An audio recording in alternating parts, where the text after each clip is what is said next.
의석을 정돈해 주시기 바랍니다. 성원이 되었으므로 제5차 본회의를 개의하겠습니다. 다음은 바른미래당 비례대표 최이배 의원님 나오셔서 질문해 주시기 바랍니다.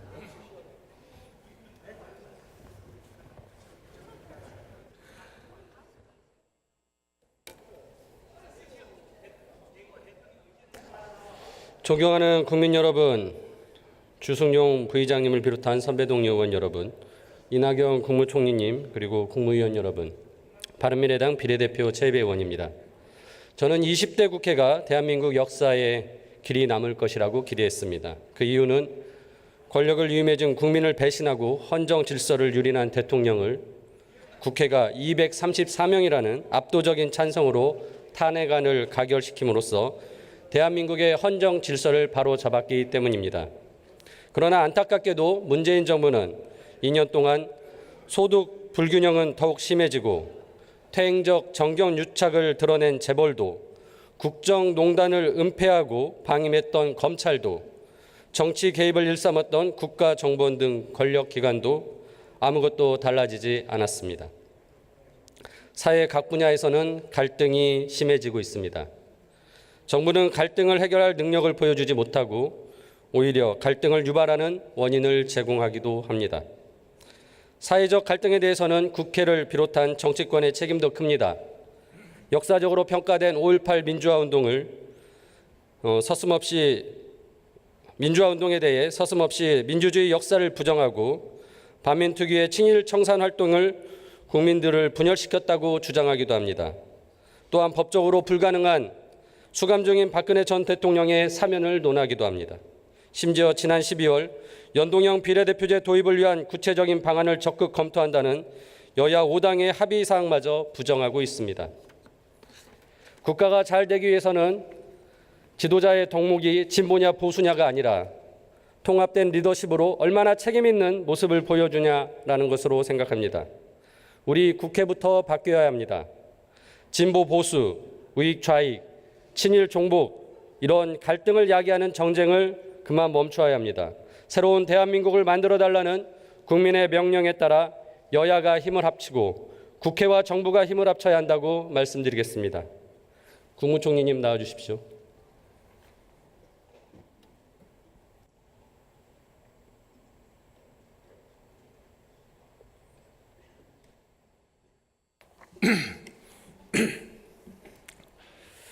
지난주 국회에서 교섭단체 원내대표 연설이 있었습니다. 대통령이 보셨을까요?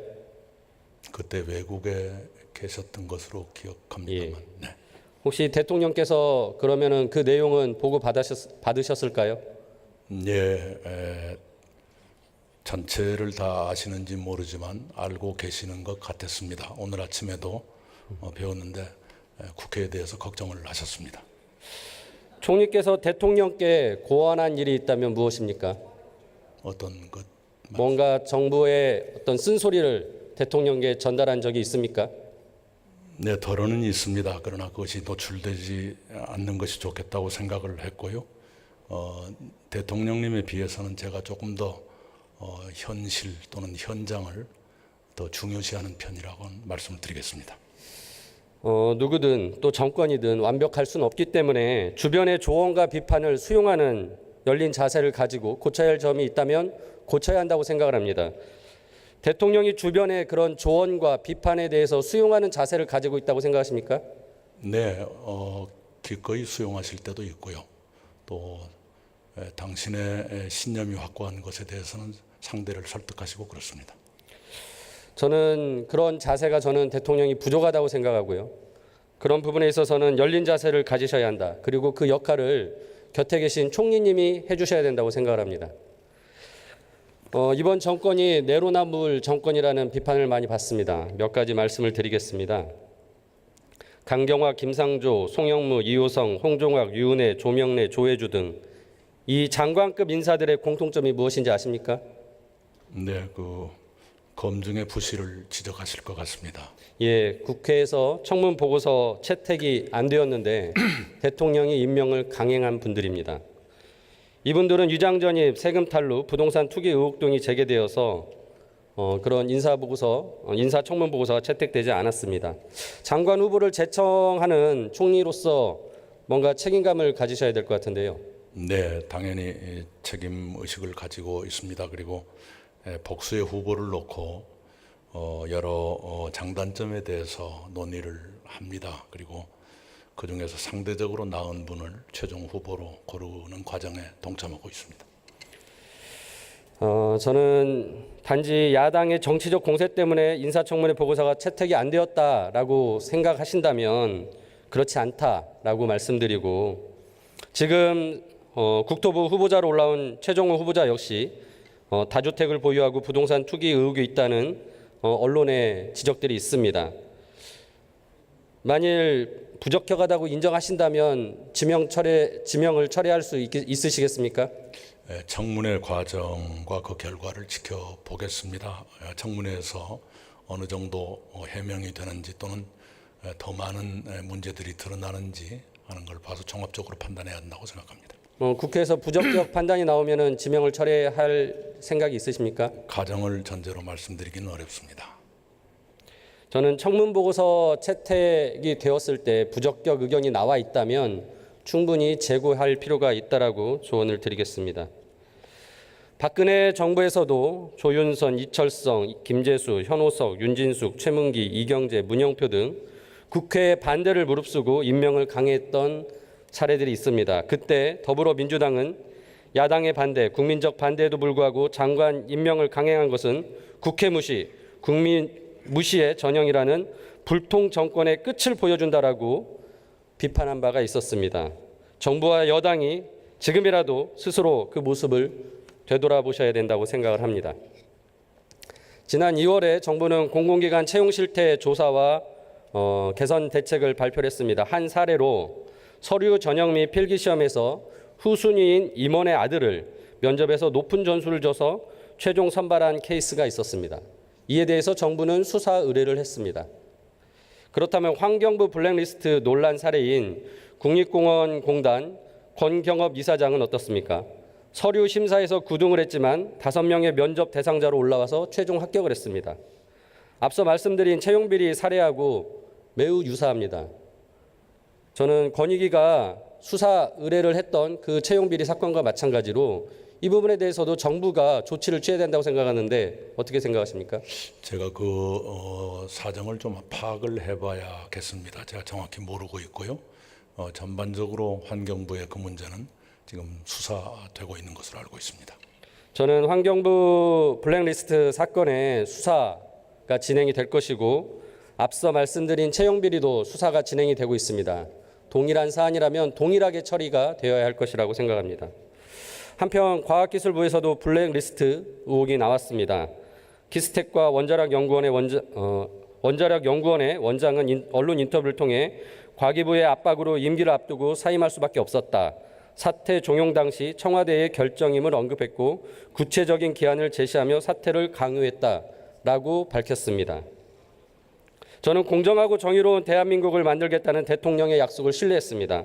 그런데 지금 보이는 모습은 보훈 인사, 낙하산 인사로 반칙을 일삼고 있습니다. 총리는 이 부분에 대해서 어떻게 생각하십니까? 우선은요, 블랙리스트라고 말씀을 하십니다마는 인사권자가 기관장, 산하기관장의 업무에 대해서 평가하는 것은 당연한 임무라고 생각합니다. 블랙리스트란 것은 정부가 민간을 조사해서 분류하고 이익이나 불이익을 주는 경우를 말하는 것이지 공적인 책임을 갖는 사람의 업무를 평가하는 것은 그거 안 하는 것이 오히려 이상하다 이렇게 생각을 합니다. 저를 비롯해 많은 의원님들이 낙하산 방지법을 발의를 했습니다. 물론 국회가 조속히 이 낙하산 방지법을 마련해야겠지만 현행 법률과 공공기관의 정관에 따라서 기관장들은 임기가 보장이 되고 또 임원 추천위원회를 만들어서 후임 인사를 선정을 해야 됩니다. 그런데 이런 내용들이 지금 정부에서 제대로 지켜지지 않고 있기 때문에 낙하산 논란이 있는 것입니다. 저는 총리님께 다시 한번 현행 법률과 기관의 내규를 잘 지켜주시기를 당부드립니다. 네, 의원님 그 임기 만료 전에 퇴임하신 분은 소수이고요. 그리고 상당수는 본인 의사에 따라서 퇴임하셨고요. 어떤 분들은 임기를 다 마치셨고 어떤 분들은 임기보다 더 오래 재임하신 분도 계십니다. 총리실에는 저희보다 한 20년 전 정부 때 정치적으로 오신 분이 지금까지 근무하고 계신 분도 계십니다. 그 임기를 더 오래 하고 계시던 분은 후임자가 정해지지 않기 때문입니다. 후임 절차가 제대로 진행이 안 되는 부분을 그렇게 당당하게 말씀하시는 부분은 앞서 말씀드린 법률과 내규를 제대로 지키지 못하고 있다는 걸 시인하고 계시는 겁니다. 다시 한번 살펴보시기 바랍니다. 이명박 박근혜 정부와 달리 문재인 정부는 토건으로 경기 부양을 하지 않겠다고 약속을 했었습니다. 근데 최근에 사업 SOC에 대한 민간 투자 사업 활성화라는 토건 경기 부양책을 내놓으셨고요. 예비 타당성 조사를 면제하고 민자 적격성 조사에서도 경제성 정책성 분석을 면제하겠다고 했습니다. 총리님, 우리나라 정부의 경제 정책이 토건 경기 부양 정책으로 바뀐 것입니까? 그렇지는 않고요. 예타 면제는 기존 예타 제도로는 지역 간 불균형을 완화할 방법이 없기 때문에 지역 균형 발전을 위해서 필요한 최소한도의 사업들을 골라서 예타 면제라는 절차를 밟은 것입니다. 경기 부양을 위한 것이 아니고 지역 균형 발전을 위한 것이다. 이렇게 이해해 주시면 고맙겠습니다. 지난 정부도 똑같은 변명을 했었고요. 그때 당시에 문재인 대통령이 당대표 시절에 대국민 호수문에서 이런 내용을 밝혔습니다. 헌법 아래 법률이 있고 법률 아래 시행령이 있다. 법률을 무시하고 시행령으로 대통령이 마음대로 하겠다는 것은 행정 독재적 발상이며 그 피해는 고스란히 국민들에게 돌아간다. 그러면서 그 호수문에는 이명박 정부의 4대강 사업을 비판하고 또 박근혜 정부에서 누리 예산 과정에 대한 국가 책임을 교육청에 떠넘긴 것을 비판한 바가 있었습니다. 그랬던 당대표가 대통령이 되셨는데 저는 대통령의 공약 바꾸기, 말 바꾸기, 정책 기조 변화에 관련해서 대통령이 국민들에게 나서서 더 사과를 하고 그다음에 이해를 구하고 설득을 해야 된다고 생각하는데 어떻게 생각하십니까? 네, 그 문제는 대통령께서 이미 설명을 해드린 바가 있고요. 4대강 사업이나 또는 직전 정부에서 있었던 일과 비교하시는데 4대강 사업이건 또는 직전 정부에 조금 전에 말씀하신 그 사업이건 국무회의 심의 절차도 거치지 않았더랬습니다. 그러나 이번 예타 면제는 소정의 절차를 거쳐서 최종적으로 국무회의 심의를 거쳤다는 말씀을 드립니다. 그 절차도 중요하겠지만 결국은 이번 정부가 말 바꾸기하고 정책 기조가 변화됐다라는 것에 대해서 충분히 국민들의 이해를 구해야 된다는 말씀을 드립니다. 한 가지 또 말씀드리겠습니다. 정부가 가업 상속 공제 요건 완화를 검토하고 있는 것으로 언론에 나왔습니다. 구체적인 내용이 있습니까? 아직 그 정도로 구체화되어 있지는 않고요. 논란이 큰 사안이기 때문에 매우 신중히 가고 있다 이 말씀을 드립니다. 예. 가업상속 공제제도에 대한 적용 대상 확대도 박근혜 정부에서 추진을 했던 사업이고 이 부분에 대해서 당시 민주당도 부자 감세라며 절대 반대한다는 논평을 낸 바가 있었습니다.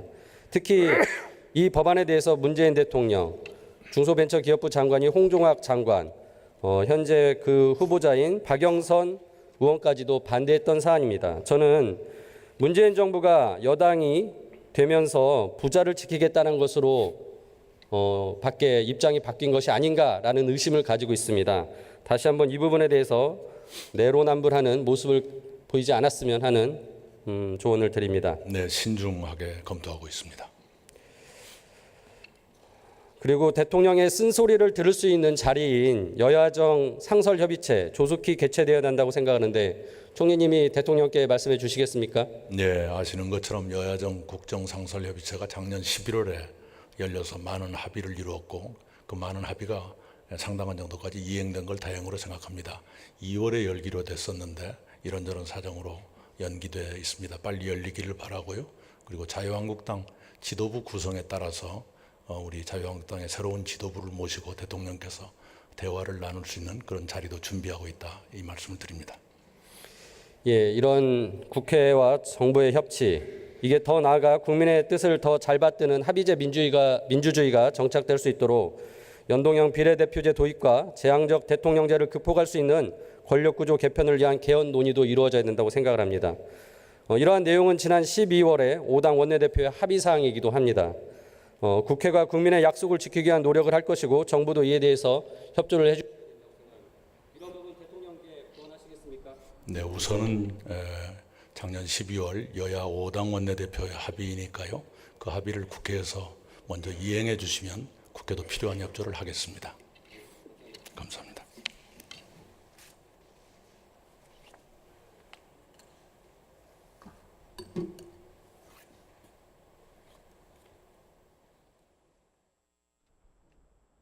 경청해 주셔서 감사합니다.